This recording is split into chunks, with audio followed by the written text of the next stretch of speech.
మొదటి సంఘటన ముంబైలో జరిగింది. 20 ఏళ్ల క్రితం. ఇప్పుడున్నన్ని కార్లు లేవు. ఒక ఆయనకు ఒక 2 వీలర్ కొనుక్కోవాలని బలమైన కోరిక కలిగి కొంతకాలానికి కొని ఒకరోజు దాని మీద సంతోషంగా వెళ్తుంటే ముంబైకి కొద్ది దూరంలో 3 వ్యక్తులు ఆయన్ని ఆపి కొట్టి ఆయన కొన్న బజాజ్ 2 వీలర్ను డబ్బును లాక్కొని వెళ్ళారు. ఆ 3లో ఒకడు వాపసు వస్తుంటే చాలా నీరసంగా ఉన్న ఈయన తనకు సహాయం చేయడానికి వస్తున్నాడేమో అనుకున్నాడు. కాదు, మూడోవాడు ఈయన్ని మరోమారు గట్టిగా కొట్టి వేలికున్న ఉంగరం, ఖరీదైన కోటును, ఆఖరికి బెల్టు, టైనీ కూడా లాక్కుని వెళ్ళాడు. అరగంట తర్వాత స్పృహ వచ్చి సహాయం అడిగినా ఎవరూ రాలేదు. కష్టపడి దగ్గరలో ఉన్న చెట్టు కింద కూలబడ్డాడు. అప్పుడు ఒక కూరగాయలు అమ్మే ఒక ఆమె ఈయన పరిస్థితిని చూసి నీళ్లు తాగించి నడిపించుకుంటూ తన గుడిసెకు తీసుకెళ్ళి 2 రొట్టెలు పెట్టి మళ్ళీ ఒక ఆటోలో కూర్చోబెట్టి ఇంటికి పంపించింది. ముంబైలో ఒక ఆసుపత్రిలో తన భార్యకు ఒక పెద్ద ఆపరేషన్ చేయించి డబ్బు చెల్లించేందుకు చాలా కష్టపడుతున్న ఒక పేద వ్యక్తి కౌంటర్ దగ్గర పాత పర్సు తీసి అప్పు చేసి తెచ్చిన డబ్బును చెల్లించబోతుంటే పర్సులో అతను పెట్టుకున్న ఫోటోను చూసి పక్కనున్న ఆయన, ఈమె మీ భార్యనా అని అడిగాడు. అవును అన్నాడు అతడు. అప్పుడు ఆయన, మీరు డబ్బు చెల్లించవద్దు, ఆమె ఆపరేషన్ ఉచితంగా చేస్తాం, మీరు దిగులు పడకండి అన్నాడు.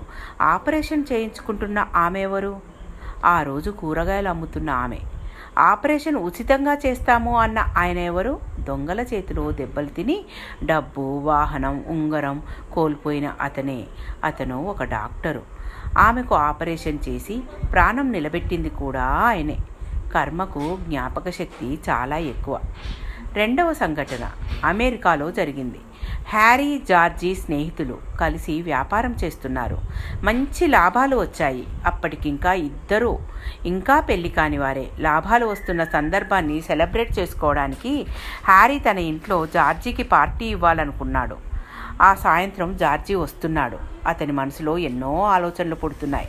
పార్టీలో ఇద్దరూ కబుర్లు చెప్పుకుంటున్నారు. హ్యారీని తొలగించుకుంటే లాభాలన్నీ తనకే కదా అనే పాడు ఆలోచనతో అక్కడున్నది తామిద్దరే కాబట్టి ఏమి చేసినా ఎవ్వరికీ తెలియదు కాబట్టి గది తలుపునకు వెనక భాగాన వేలాడదీసిన ఒక హ్యాకీ బాట్తో హ్యారీ తలపై గట్టిగా బాది చంపి ఆ రాత్రి అతని శవాన్ని కారులో వేసుకుని 100 మైళ్ళ దూరంలోని నీటిగుంటలో పడేశాడు.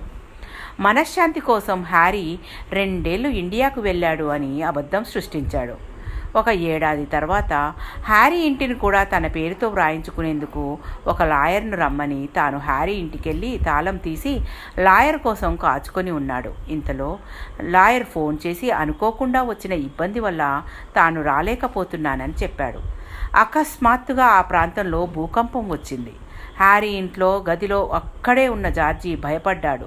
మరో నిమిషమే మరోసారి భూమి పెద్దగా కంపించి భారీగా ఉన్న గది తలుపు జార్జీ తల మీద పడింది. చాలా పెద్ద గాయమైంది. ఆ సమయంలో ఎవరూ సహాయం చేయడానికి రాలేరు కూడా. ఎందుకంటే అది భూమి కంపిస్తున్న సమయం. ఎవరి ప్రాణాలు వారికి తీపి. జార్జీ అక్కడే చనిపోయాడు. ఆసక్తికరం ఏమిటంటే ఏ తలుపు వెనక ఉన్న హాకీ బ్యాట్తో జార్జీ ఆనాడు హ్యారీని తలపై కొట్టి చంపాడో ఇప్పుడు అదే తలుపు జార్జీ తలపైనే పడి అతన్ని చంపింది. కర్మకు జ్ఞాపక శక్తి చాలా ఎక్కువ. ఏ విషయంలోనైనా, ఎవరి విషయంలోనైనా తల్లిదండ్రులు, స్నేహితులు, బంధువులు, కొత్త వాళ్ళు, నమ్మక ద్రోహం చాలా పెద్ద పాపం, పరిష్కారం లేని పాపం.